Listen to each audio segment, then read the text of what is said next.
સત્સંગ સરિતા કાર્યક્રમ અંતર્ગત હું સર્વ ધર્મપ્રેમી શ્રોતાજનોને સત્સંગના મહિમા એપિસોડ 2 વિશે જાણકારી આપવા જઈ રહ્યો છું।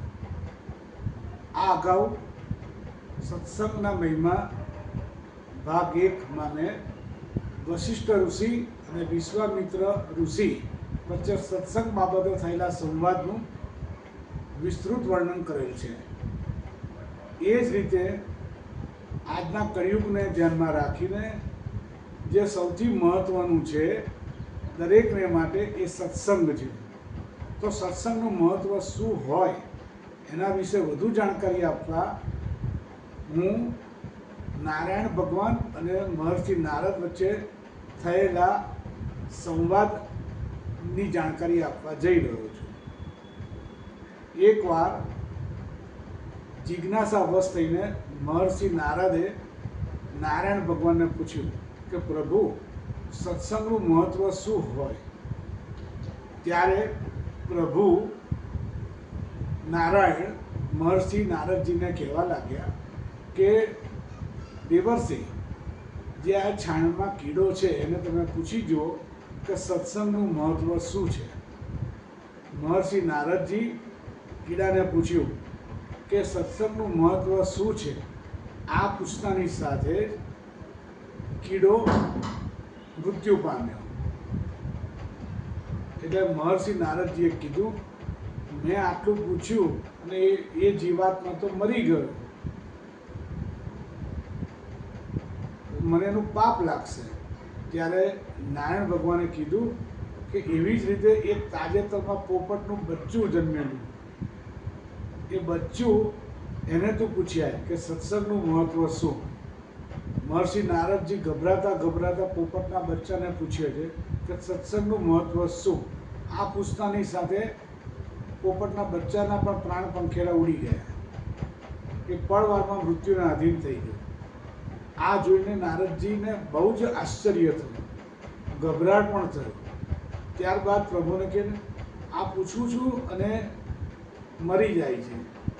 પછી કહે છે કે હવે જો ગાયને એક વાછરડી જન્મી છે તો એને પૂછ્યા કે સત્સંગનું મહત્ત્વ શું? તો કે પ્રભુ, મને શું કામ ગૌ હત્યાનું પાપ કરાવો છો? હું પૂછવા જઈશ અને મરશે તો કે તું પૂછતો ખરો। ફરી વખત ગભરાતા હૃદયે નારદજી પૂછવા ગયા કે સત્સંગનું મહત્ત્વ શું? આ સાંભળતાની સાથે વાછરડીએ પણ પ્રાણનો ત્યાગ કર્યો। મહર્ષિ નારદજીને અપાર દુઃખ થયું કે મને ગૌ હત્યાનું પાપ લાગશે। એ નારાયણ ભગવાન પાસે નતમસ્તકે ગયા।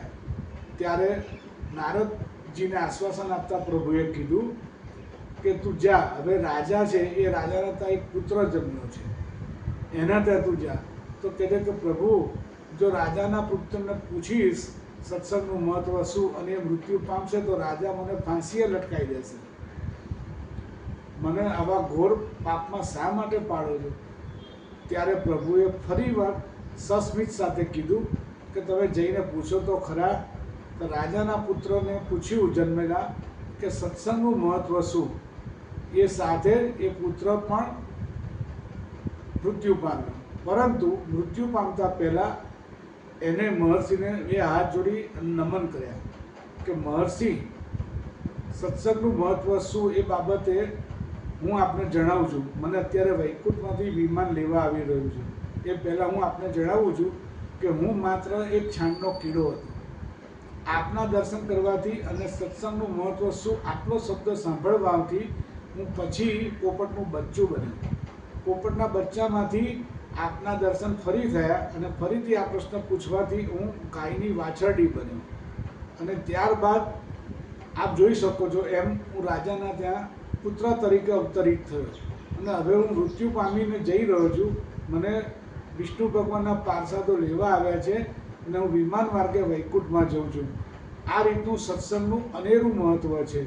કળિયુગની અંદર સેવા, સ્મરણ, સત્સંગ, જપ, તપ, પુણ્ય, દાન, ભજન, કીર્તન આ બધાની અંદર સત્સંગનું મહત્ત્વ અનેરું છે, અનેક ગણું છે। તેથી દરેક ભક્ત પ્રેમી દર્શકોએ દરરોજ પોતાના યથાશક્તિ સમય અનુસાર 5 મિનિટથી માંડીને અડધો કલાક 10-15 મિનિટ સત્સંગ અવશ્ય કરવો જોઈએ.